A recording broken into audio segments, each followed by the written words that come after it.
All right, folks, we are live in a living color here from the Open Mic Studios here on the Sports Talk Nation. Glad to have you here on the Open Mic program.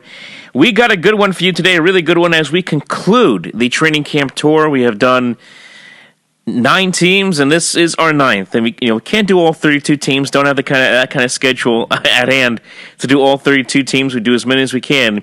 And what better way to finish this thing off and get ready for the season than talking about the New York Football Giants, who come into this year with very high expectations. A lot of people think it's a Super Bowl team. A lot of people think it's a team that could, at the very least, push to be deep in the NFC playoffs. We'll see. We'll talk about that throughout the course of this show today. But the fact is, this is a Giant team that is coming off of a very impressive 11-5 season last year. Lost in the playoffs last year with all the Odell Beckham Jr. nonsense with the boat in Miami and losing in Green Bay, drop passes, you name it. But the expectations, as I said, extremely, extremely high. Well, joining us today to talk about the Giants, of course, the one and only Karen Vankat. Karen, how are you doing? How you doing, Michael? Good to be on. Great to have you back on. And you know what? I remember we talked a little bit about this during the offseason, about Odell Beckham Jr. and about the impact on the team, and having veteran guys like Brandon Marshall come in. And let's just jump right into this, because the last time we saw the Giants was in that playoff game against the Green Bay Packers, where they lost badly. I think it was like 38-20. I think off the top of my head, I can't remember off the top of my head. But it was just a bad loss. You had Odell putting his fist through a wall in the clubhouse in Green Bay. This is a chance for him to show some maturity, and also for this team, I think, to grow up a little bit as well. And you bring in a veteran guy like Brandon Marshall, I think maybe do some good for this offense. Oh, I think so. And I think Marshall has shown that he has matured. I mean, like we discussed off the air, he's 12 years in the league already. But after the incident with Richardson, and he didn't respond, it's almost like the Giant way is, he sees, and he's even admitted it, that this organization is much different than the Jet organization in the way they handle everything. So this is his time to shine. If Brandon Marshall wants a ring and wants to move along in the playoffs and possibly get a Super Bowl ring, this is his shot, and he's probably going to do everything in his power because his time is limited. He's on the end of his career, all right? He's on the way out. So he doesn't have many seasons left. So I'm sure he'll be in Odell's ear. And Odell, too, this is his 4th year already. It feels like he just came last year. It was like he's a rookie. He's not a rookie at year 4. So, you're going to be you're 25 years of age. You're 4 years in the league. It's time to, I say put up or shut up. He wants the next contract for him would be a big one. All right, because he's working off for, I think there's still the rookie contract. So, now you got to show what you can do. We hear all the, we see all the warm-ups, the one-handed and all the nonsense he does and talking and blah, blah, blah. You got to do it on the field. You got to do it on the field. Between the lines. And you're right. He's looking for a big contract. I mean, he's wanted to be the highest-paid player among wide receivers in the National Football League. And I don't know if he's going to get that kind of contract. He's a very talented player. I know it, but is he better than a Julio Jones? Is he better than an Antonio Brown right now? I would say probably not. And that's not a slap in the face at Odell. It's just the truth. I mean, I don't know if he's that. I don't know if he's as good as some of the top echelons receivers right now in the National Football League. And personally, I don't think any receiver, I don't care who you are, warrants a contract of $14 million a year. I just don't see that. So for him, I think this is a year where he has to pull back a little bit on some of the histrionics, pull back a little bit on the behavior on the field and off the field, and try to be a little bit more of a veteran guy. Be that guy that a lot of young players are going to start to look up to because, as you just mentioned, he's now in his 4th year. This is a big year for him. He's no longer, as Bill Parcells used to say, the Huggies are off. They're off a long time ago. So let's see. Exactly. Yeah. This is time for him he can be the top receiver in the league because he's got the physical, he's got the tools. Does he have I don't want to say the drive, I think he does have drive, but do you have the concentration? Are you going to really put in the time? Are you going to, go out there and just just work it and work it and work it, but you're the best. Do you really want to be the best? Well, then you've got to go out there and show that you're the best, and you've got to produce, and you can't be dropping passes, and nonsense. You're going to be making not only the one-handed catches, you've got to be making just basic catches. Catch everything. He shouldn't drop almost no passes, this guy. Because that's the kind of hands he has, and that's the kind of skills he has. I'm not going to say you're going to catch everything, but for the most part, with nobody on you or it's right there in your hands, you can't be dropping passes. I got to ask you a question because I know a lot of Giant fans have been talking about this for a couple weeks, and that was the hit he took against Cleveland where the defender came in a little bit low, took him out from underneath. Odell was complaining about it. A lot of fans complained about it, saying it was a dirty hit. I looked at it, look, anytime you get hit, no one wants to get hit in the National Football League. I understand that, and especially low or high, but I think the NFL's just put itself in a position where defenders really don't know where to hit anymore. I mean, if you hit too high, you get flagged. If you hit too low, you get flagged. So where you hit?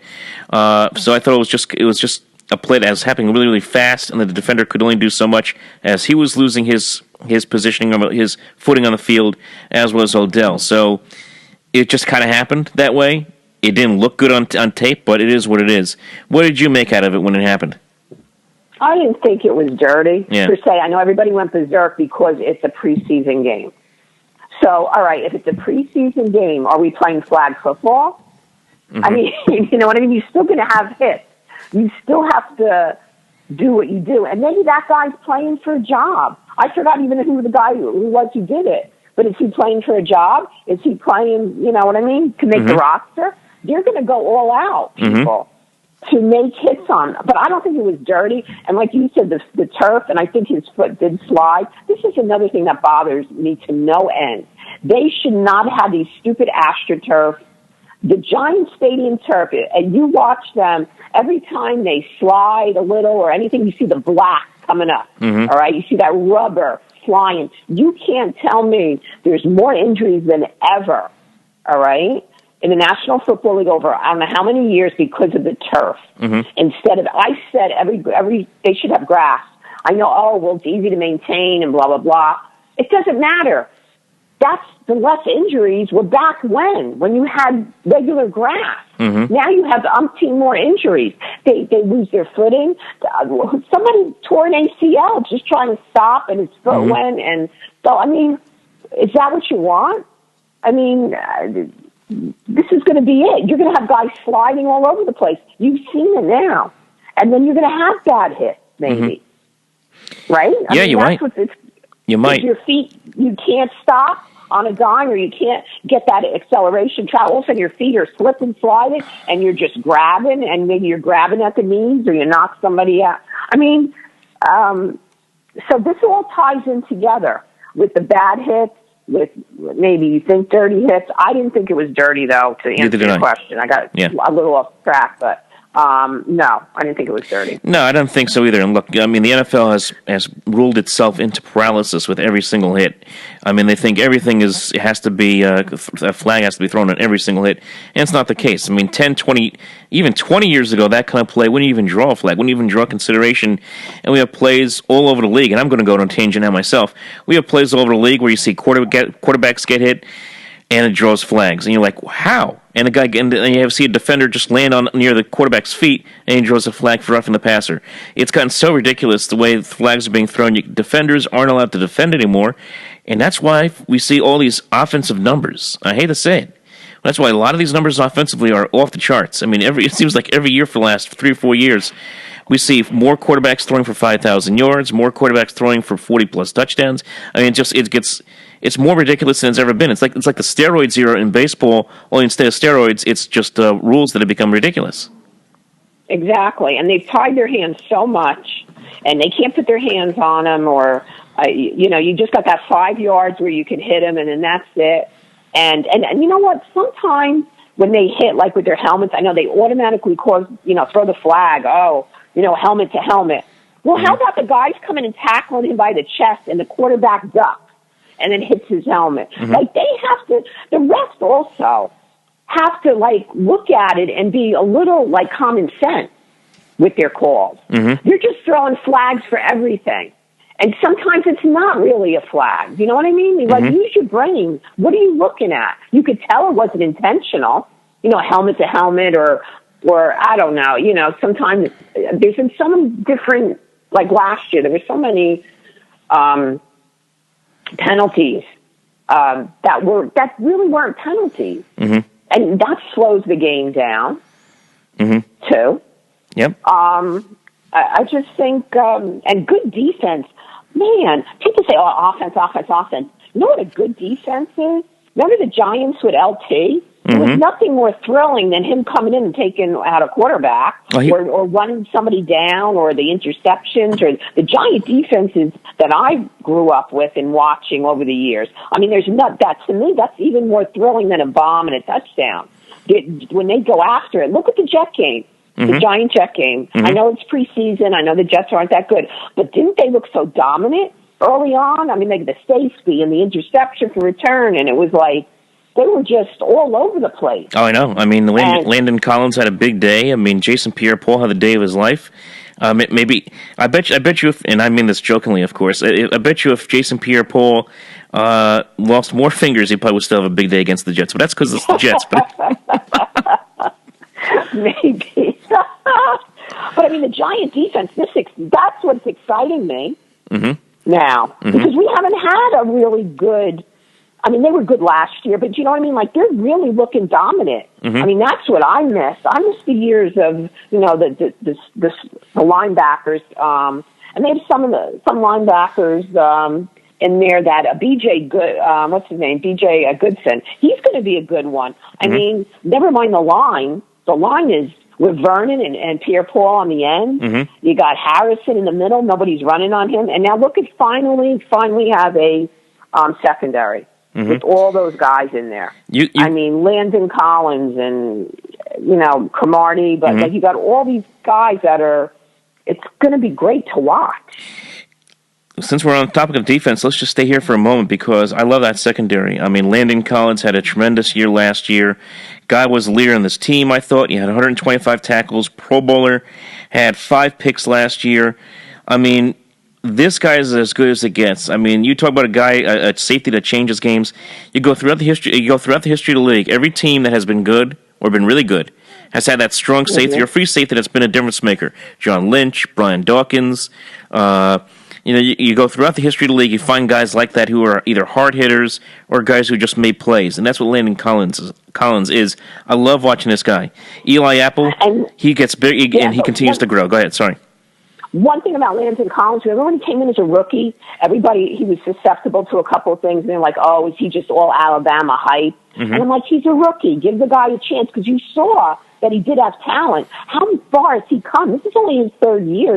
He's just going to start his 3rd year. Hasn't he, from rookie season to now? It's like a completely different player. I mean, he's like all pro. I mean, all world. You know, I mean, he's just awesome. It feels doesn't it feel like he's been in the league for like 10 years now? I mean, it feels that way sometimes. Yeah. But he's just starting his 3rd, so we've only seen him for 2 so far. I know. If you think about it, and how far he's come in such a short period of time. I mean, he's just like, it's great. Yeah, Eli Apple, Darian Thompson's good too. Janoris Jenkins, man, he's another one. He gets the picks or he makes the hit. He's right there. I mean, they've got a good secondary. Hopefully everyone stays healthy. That's always the caveat. I mean, that's always the big question. But they're going to be so much fun to watch. Yeah, it's going to be solid. I mean, it really is, and especially in the secondary. I mean, they're going to be tested right away because Dallas maybe they will be, maybe they won't be without Ezekiel Elliott in Week 1. If they're not, they're going to be trying to throw a football all over the place, and it'll be very fascinating to see how Dak Prescott does against that secondary. Remember last year in December at Giant Stadium or at the MetLife Stadium, whatever we call it now, MetLife Stadium. Part of the reason why Dak Prescott had such a hard time is because that Giants secondary keyed in on all those receivers, made it very tough for Des Bryant to get open. I think he only had like 2 catches that day, Des Bryant. So this secondary has shutdown potential. I mean, they can just turn a game over on its head very, very quickly. And just think about it. Now Pierre-Paul's healthy. Yep. You know what I mean? I mean, you're going to have that rush is going to be a lot. that defensive line, they're coming, all right? And Spags already, you saw it in preseason, a lot of stunts. He's finally, I guess they're finally gelled as a unit. Remember, they went through those ups and downs last year and all that. Even though they were good, they were solid to a degree, but they still had problems. Now they're really solid. And he's calling all kinds of blitzes and stunts and everything else. That's why it's going to be so much fun to watch and see how they move along the line. And, I know they touted Prescott and everything else. We're going to see now, all right? Nobody knew him as a rookie. They didn't expect that. And let's see, can you repeat? Can you do what you did last year? Because people are putting him in the Hall of Fame already, which is ridiculous. So let's see you do it consistently. And the Giants are a huge, huge test for that offense. And remember, they only have 3 of those original offensive linemen. They don't have that full 5 they had last year. So there's new guys on the line. There's still an excellent line, Dallas, but let's see. Let's see what happens. Let's see what happens is right. I mean, it's going to be a fascinating game, and really, for both of these teams, I think it's a must-win. I mean, for Dallas, they got Denver and Arizona on the road after this game, so I'm not going to sit here and say they could be 0-3, but if they're not careful, it could happen. I even spoke to the guy. And their defense isn't that good. Yeah, there's not. The guy I had on yesterday for the program to talk about the Cowboys, named Sean Martin, who covers the Cowboys on Inside the Star, and he says, "Look, our secondary is very young, and we have to get off to a 2-1 start, or else." I mean, that's the kind of attitude that a lot of Cowboy fans have right now. And for the Giants, you got these 2 games. You got these 2 games on the road in the division. You got the Cowboys, and then 2 weeks later, the Eagles. So these are huge games for both of these teams. And remember what Bill Parcells always used to say, defense wins championships. Yep. And I know this is an offensive league, and we know it's all high-flying and blah, blah, blah. But if you've got a dominant defense, all right, even with receivers and whatever and bombs and, how they play, they're going to dominate an offense. A dominant defense is going to dominate a good offense, because they're going to get to that quarterback. They're going to put pressure. Look what the Giants did in 2 Super Bowls against Brady, who was untouchable. Get to him. Just get in his face. You don't even have to sack him. Get in his face. Make him uncomfortable. If the Giant defense makes Prescott uncomfortable, has him moving his feet, and he's looking around, and he's like, all right, where am I going now? I don't have time.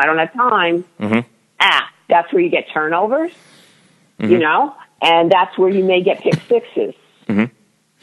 So one guy we have to keep an eye on this year is going to be Curtis Grant. And I know Grant played a lot in preseason, and I know preseason stats can get inflated, but the guy did lead the team in tackles in preseason.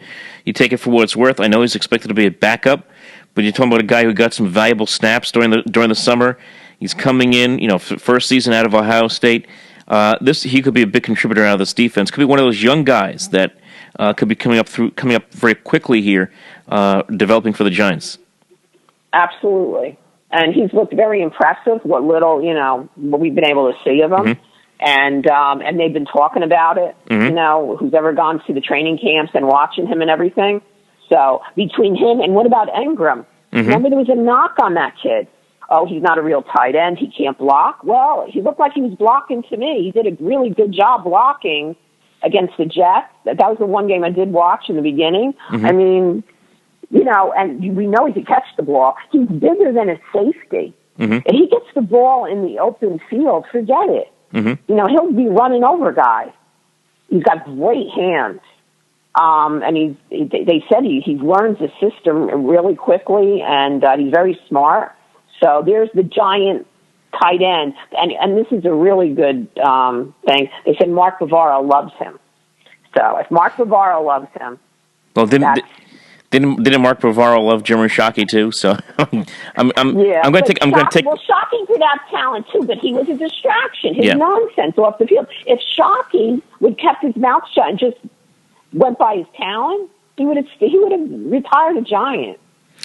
I mean, well, I'll say this: I hope that Ingram has his head on straight compared to Shockey. I think he does. I mean, he hasn't been. I think he does. I think he does. He hasn't been a distraction from day one the way that Shockey was from day one. When you kind of, something's a little off with this kid. But no, with Ingram, I think that they got a guy who could be a good pass catcher. You said he's got some good blocking skills, so we'll see how he develops. One last thing on the defense. Let's just toss this around.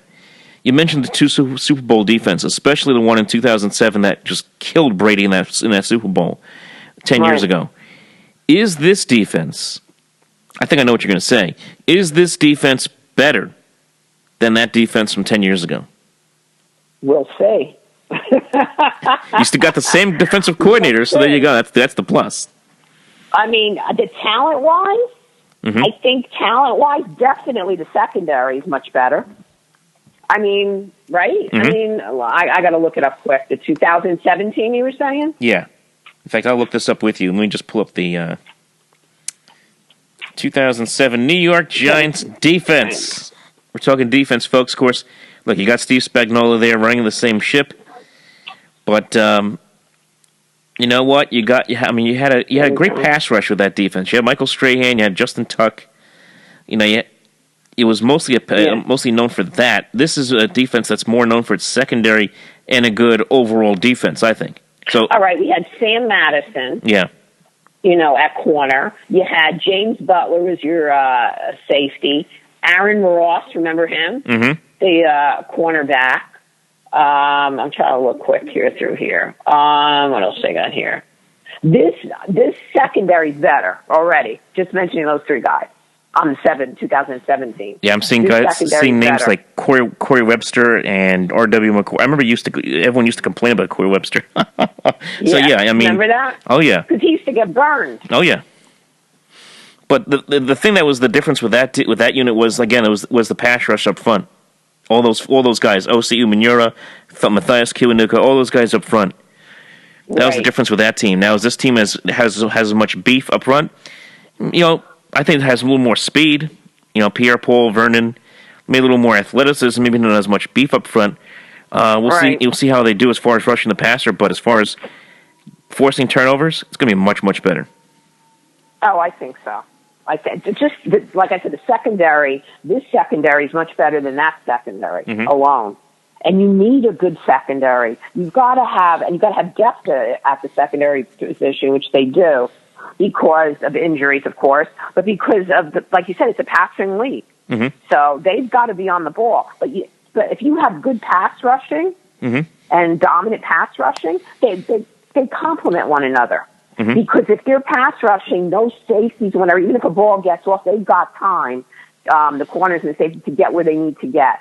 And if they're playing out of their minds back there and doing well, they know, the line knows, well, we don't, it's not all on us.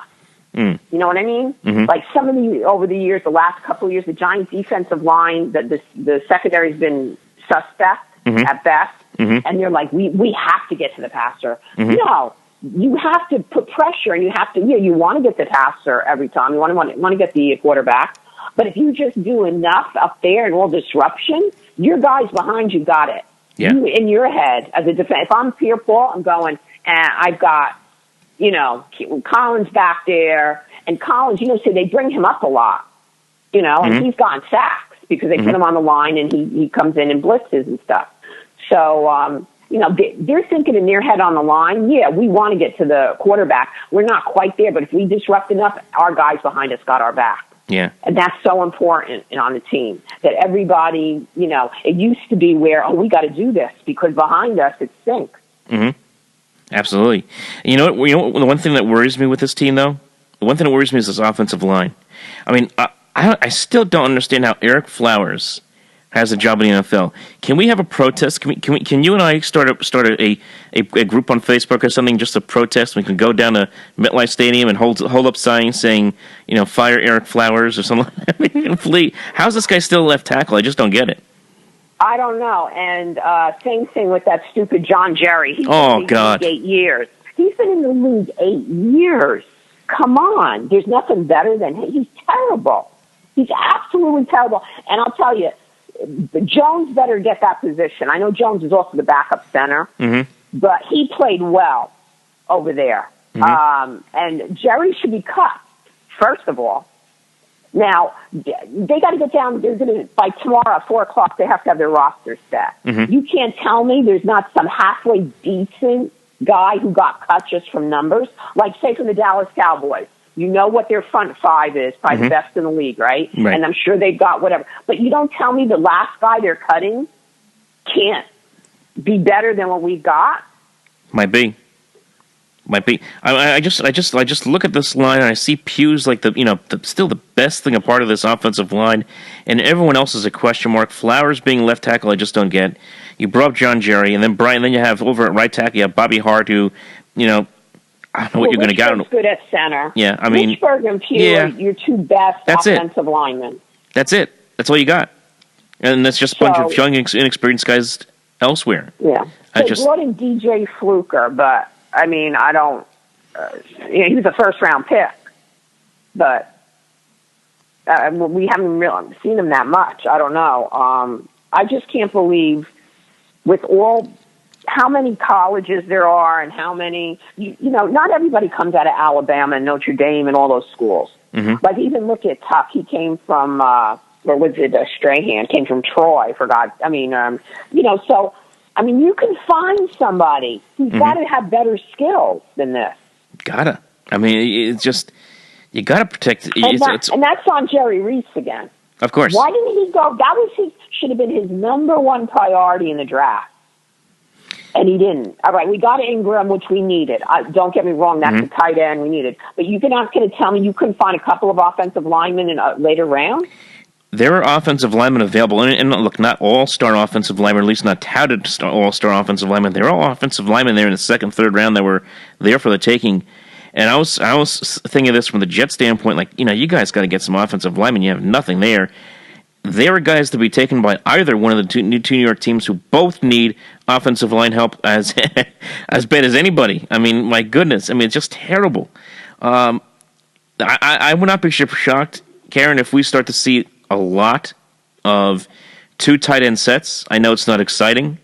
I mean, we were going to see a lot of the fullback, Rhett Ellison, serving more as a blocker in a lot of cases, because they're going to have to do everything they can to make sure that Eli Manning stands up straight. Because if he ever goes down, oh my goodness, if he ever goes down, and the Giant fans have to live with the legendary All-Pro superstar of interceptions himself, Geno Smith. You're in trouble. I'm telling you. I know. It's just that I don't understand it. I would love to ask Reese in a one-on-one, like, what are you thinking? Like, you're going to tell me these guys there's nobody out there. Are you kidding me? I mean, and you don't even need a superstar, all right? Yeah. Just fundamentally be sound. Fundamentally know how to block, get your hands up, and just be sound. That's all. You don't have to be a superstar. We don't need a superstar necessarily. We just need someone to do their job right and not get, penalties and because you get beat. Like, and that's stupid. What's his name there? Stupid. John Jerry's like almost 400 pounds. So how can he move? Why do you think he's grabbing people and and he can't make, a defensive lineman with speed goes right past him? I know. I mean, it's horrible technique. And Flowers now, what if he's in his third year now? Let me look. So he's in, because he was, he's starting his third year. Out of Miami, for God's sake. All right? Where they supposedly know their stuff. How come he hasn't, like Landon Collins, look at the difference here. All right? Landon Collins, Eric Flowers come in at the same time. Eric Flowers needs work. And that's what Reese said. Oh, he's going to need some work, blah, blah, blah, whatever, he was injured. But Landon Collins, too. Oh, he's going to get beat on this play, or he's not good against the run, and da-da-da. Or he isn't good against the run, can't cover people. Now, look what's happened and now they're starting their third year, both of them. Landon Collins is probably one of the top in the whole of the NFL at his position. Yep. And what has Flowers done? He has done nothing. He has done nothing. He's been terrible. He's been terribly inconsistent. Look, you compare the two. They came in at the same time from two big programs, Bama and Miami, and Flowers, no work ethic at all. I mean, to make yourself better. I mean, I'm looking at the Giants draft this year. I'm just looking at their picks after Ingram. I mean, okay, Dalvin Tomlinson, maybe he'll turn into something. You can always use another defensive lineman, I guess. But that third-round pick of Davis Webb, I mean, I would have rather used that on an offensive lineman myself. But that's just me. I mean, they have to start thinking about replacing. I know, but Eli. I know, but they probably figured someone like that they can leave on the bench right now, and I don't know. I don't know about that, but we'll see as things progress. They really needed to get some offensive line help. I mean, it's going to be an issue. I mean, they also have an issue running the football. I mean, I don't know what they're going to get out of Paul Perkins, Shane Vereen, that combination, Orleans Darkwa. I mean, they'll get something. They'll get some offense, but there's no 1,000-yard back there in that backfield. So, well, that's what I was thinking. Yeah. Why the Jets want to get rid of Forte? Should the Giants pick him up? Hey, give us your first round pick. No, oh, yeah, right. No, that's gonna. That'll never happen. Not gonna happen. No, I'm thinking third round pick, fourth round pick. Right. I mean, right now they slate Paul Perkins is first, Shane Vereen is second, and Shane's really a back. He's like a come out of the backfield. He's a pass catcher, basically. Mm-hmm. I mean, you're not going to really use him to run for yards a lot of the time, or he's a third down back. Mm-hmm. Shane Vereen, that Darkwa, who has shown over the last 2 years something with speed once he hits the hole. I don't think he ever got enough carries, where they should have given him more to learn. But then after that, there's guys who are not even going to be probably on this roster. I don't know, Sean Drown, Wayne Gallman. I don't know. You don't even know who these people are. Yeah. So they're, but they just who got released today. I just saw. Let me see here. Let me go to the guy from the Cardinals cut him, Johnson, the running back. That's interesting. That's very interesting. Chris Johnson, remember him? Yeah. I mean, he's a little bit. He's 32 years old. He's a little bit up there. I mean, but still, he's certainly better than anything you got right now. The Bears released Victor Cruz. Really? I'm looking at the latest. Here, yeah. You see, Victor Cruz has soused his way out of Chi-Town. Mm-hmm. Well, that would be. I don't mean, not that they need him. I mean, they have enough weapons as it is, but wouldn't be a bad idea to see if there's a reunion there at some point. If they really needed it, we'll see what happens. But listen, I'm going to tell you something. If the Giants end up having some injuries in the receiving corps, I could see them calling Cruz. Oh, I could see that too. Get picked up by somebody because he knows the system. Mm-hmm. I could see that as well. Yeah, it would make sense. I would do it before Philadelphia swoops in. I would certainly do that. Oh, yeah. Mm-hmm. But Chris Johnson, that wouldn't be a bad move. He's not going to touch the football 200 times. He's going to touch it, 100 times in a season. He can give you 4.5 yards a carry. You got to get something out of the running back position, really. Whew. But when I look at the offense, again, the receiving core, as talented as it gets, the offensive line, we talked about concerns, running back concerns. I know Eli's getting up there at age 36. A lot of people are wondering how much longer he's going to go. I think he's got a couple more years left, at least 3 years left. But for Eli, how do you feel about him? And how do you feel he is right now at this point in his career? Do you think that this is it? Do you think he's got maybe 1 or 2 really good years left in him? He probably, because Eli hasn't really, he's taken some beatings over the years, but for the most part, physically, he's probably, he's good enough, I don't think he's like, some of these guys get worn down. I don't think he's worn down yet. I think, though, what we've seen the last couple of years, because his offensive line hasn't been good, and that's where the interceptions have increased. He wants to force things to get rid of the ball. One thing I can't stand is that fade route to the corner of the end zone. Is that the only thing we do? Do you know what I mean? How about we're not doing more slants in the middle of the field? That's been my cry for the last couple of years. Don't just everybody knows he's doing it. It's like everybody in the building knows. All right, here comes the fade route to Beckham, or here comes the fade to wherever. Like he used to do to Plaxico Burress, but who was much bigger. He didn't have, tall. He doesn't have tall receivers, really. These guys aren't tall. Well, except for Brandon Marshall, but who's like 6'4", and that's about it. Right, now Brandon Marshall. But over the past couple of years, he hasn't had anybody big.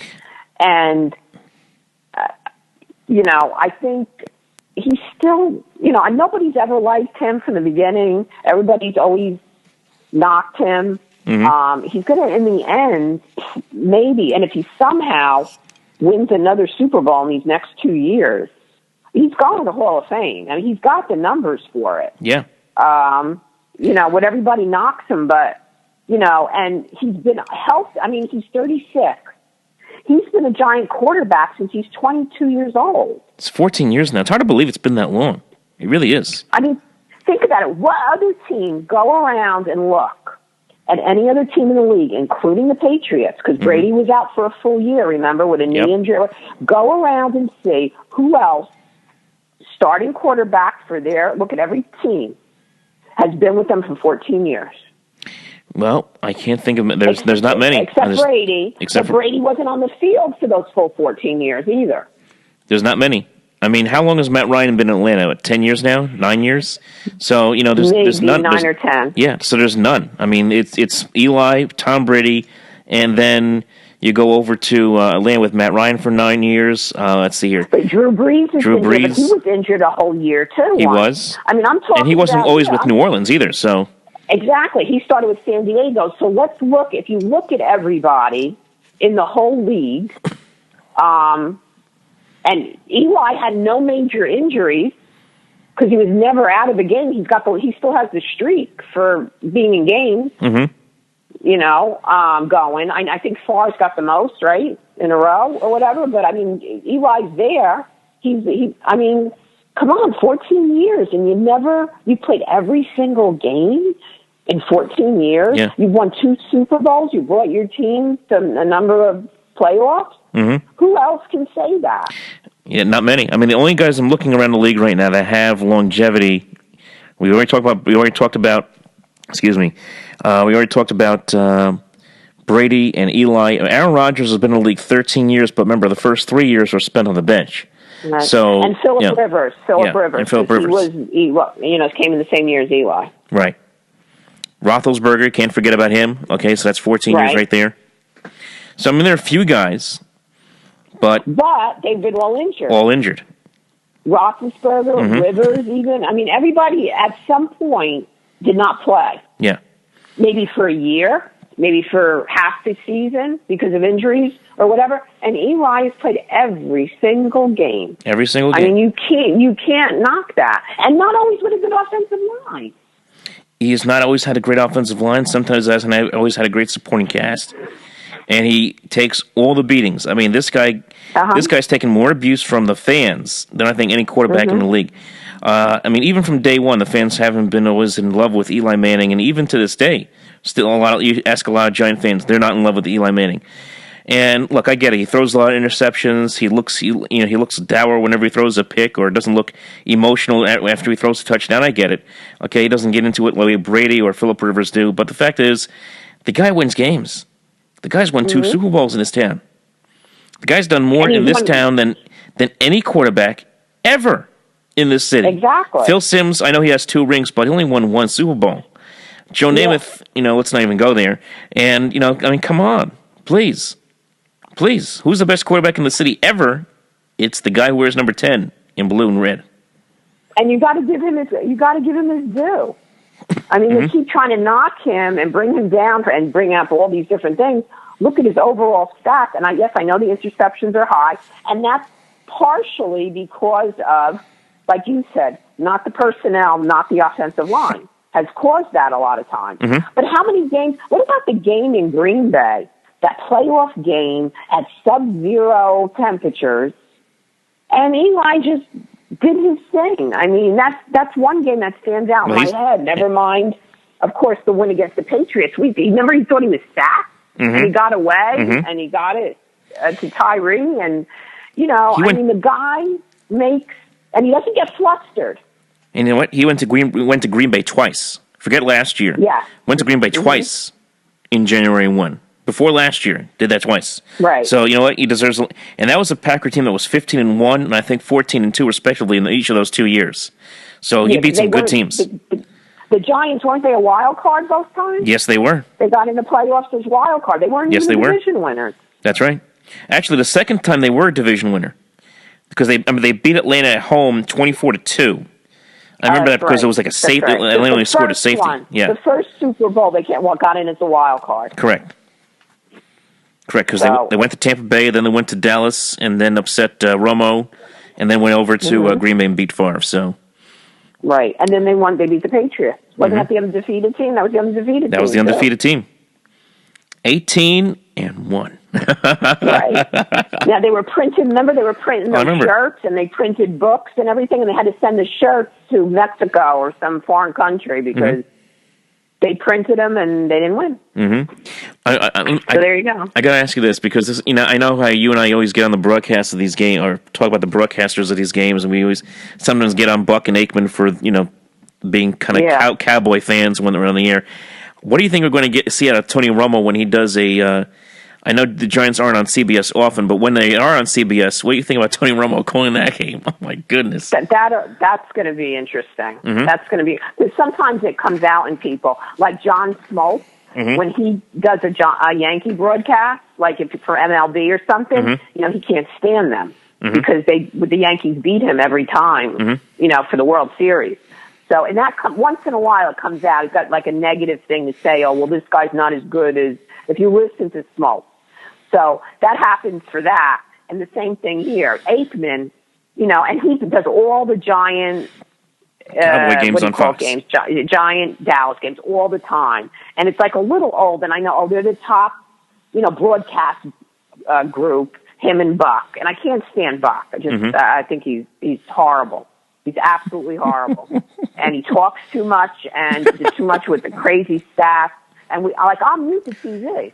Oh, I know. I'd rather listen to Bob Papa on Fan than listen to that. I mean, they're terrible. They're kind of whiny. That's the only thing. That's the one thing that always bothered me. Whenever they do the big games, it's kind of. And they forget it's TV, so we're watching the game. We don't need you to keep talking the entire time. You're not on radio. Radio's a different thing because you're trying to.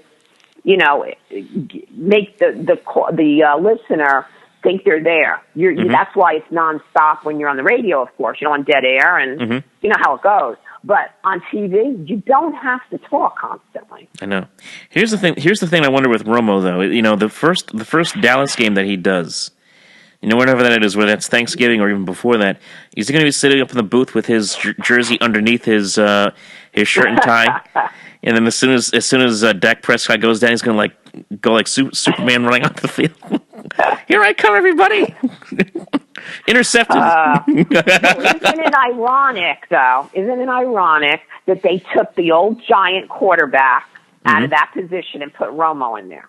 Yeah, well, they got Phil Sims out, and then we're going to put the Dallas guy in there. Yeah, that is kind of strange. And Sims is a very good analyst. He's good. Very good. He's very fair. Whether he's doing Giants or not, he calls a spade, and he analyzes really well. The only problem I always had with Phil was that when he does a Patriots game, he's kind of a Belichick, super fan. But other than that, I always liked Nance and Sims. I always thought they do a good job together. Yeah, that's why I was kind of disappointed they broke that group up. I mean, really, you really want to put Tony Romo in that spot to be the number one guy? I don't know. That's kind of tough. Right away. Yeah. How about putting him in a booth with somebody else and see if he can handle it? Exactly. Give him like one of the make him do Browns and Jets. I mean, with Well, whoever. As with the number one broadcaster. Yeah. I mean, he's got to learn the craft. He's a ball player coming in a booth. All right. So you and I went to school, so we know. You know what I mean? We were taught. There's certain things you got to. It's not as easy as everybody thinks it is. Oh, just get up there and talk. I mean, there's a lot to it. So, I mean, for him just to throw him in there on the number one team, that's what I'm saying. A lot of them come in and do this. Darryl Johnson. He's good. He's good. Yeah, he is. He's become good. Lynch was good, but now he's, over there in the GM over there. But he was decent. I mean, there's certain guys that were ex-players that are good. he needs to learn his craft before you put him in the number one position. Because you know what? If he fails, boy, do they look like idiots. Yeah, they do. You know what broadcast team I think should get a little more pub is that on CBS and on Fox. I'll just say it right now.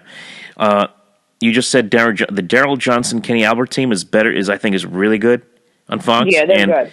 And the Rich Gannon, Kevin Harlan team on CBS, I like a lot as well. Yeah, those two teams don't get enough. Big games in my mind. No, absolutely, you're absolutely right. And I don't know. I just like the Joe Buck and Aikman, they can't shove them down our throats enough. But I really am telling you, it's like I can't stand it. I'm like, oh God, who's doing the game? Imagine if the Cowboys got to the Super Bowl on Fox and the game was on Fox. That would be like you couldn't listen to it. Couldn't listen to it. No. You definitely have to put on a radio. You would. Or to even just watch it with captions. You don't need any sound. Mm-hmm. You just you hit the SAP button on your telephone. You can't listen to it in Spanish. Let's listen to this in Spanish, folks. Oh my God. Yeah. You know what? This is another thing, how bad he is. Fox got golf. Mm-hmm. Some of the golf, the PGA one. Mm-hmm. I'm sorry, the USGA tournaments. So like a couple of the amateurs and not the U.S. Open, but the PGA or one of them or whatever. He is horrible in golf as an analyst. Horrible. I have not listened, so I can't judge. But okay, I'll take your word for it. Oh my God, he's terrible. I mean, like when I saw the one tournament, because usually it's always either CBS or NBC has it, and those guys all know what they're doing. They've been doing this for years, and golf can be difficult to do, but the analysts are good and everything. Him, he doesn't know what he's talking about. No. Wow. Just kind of forcing him down everyone's throat. That's a tough position even for him to be in. That's a tough position. Thank God they don't have the Olympics socks. Wow. Because can you imagine? And calling badminton is Joe Buck and Troy Aikman. Okay, we don't know what to do. We really don't. What is this sport? Badminton? It looks like they're playing hockey, but they're not. They're just shuffling a little thing across a piece of ice. Oh yeah, the curling. Curling. Oh my goodness. Anyway, but I'm looking forward to it this season now. Me too. Last thing, Karen, before we close it out here, back on the Giants. What's your feeling? What's your prediction for what the Giants are going to do this year? I always caveat this with if they stay healthy. If everybody stays healthy, I'm telling you, I think the Giants can win the division, and I'm going to go 12-4. I'm pushing it, or maybe 11-5. Whoa! I think the Giants could do it with this defense. If the defense stays healthy and does what it's supposed to do, they're in every game. I don't care who they're playing; they're in every single game. And if the line gives him just Odie a little time, Manning will hit. He's got too many weapons. There's too many weapons between Shepard, Beckham, Marshall. You know who's really turning it on was that Rudolph, this kid, Tavis Rudolph. They're like talking about him. Kim Jones was talking about him on the air the other day too. She goes, he's like the unsung. She goes, he's going to like emerge here. And you've got an Ingram. Forgot about him. So you've got weapons. If the line can just give him enough time, your defense is going to dominate. I think they can win the division. Wow. And I know everybody picks Dallas, but the offenses are kind of similar. Maybe the offensive line's a little better on the Dallas and the Giants. We want to compare position by position, but their offenses are comparable. The defenses is a big difference, and the Giants have the edge big time. I think right now the Giants, and I'm going to even lump the Cowboys in here too as well. I think these are two 10-win teams right now. I agree the Giants' defense is much better than Dallas. I worry about the Dallas Cowboys' schedule early in the year. I don't know what's going on with Ezekiel Elliott, so I have concerns there. I also have concerns with the Giants, as I said earlier, with the running game, with the offensive line. But this is a team that has a very potent passing game, a great defense. I could see it being the difference. Right now, I would say both teams are basically tied right now at the top of this division at 10-6. I'm not going to pick a winner, but that's what I'm going to say right now. team to watch out for is Philly, because Philly has some good pieces now. They got a young quarterback that can make some plays. That's a team that you have to watch out for that could upset in that division.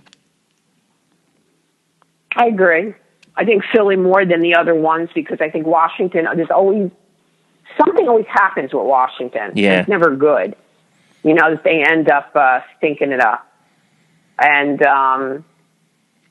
it's going to be between Dallas and the Giants. It's going to be who survives injuries. And it's always that way. Mm-hmm. Yeah.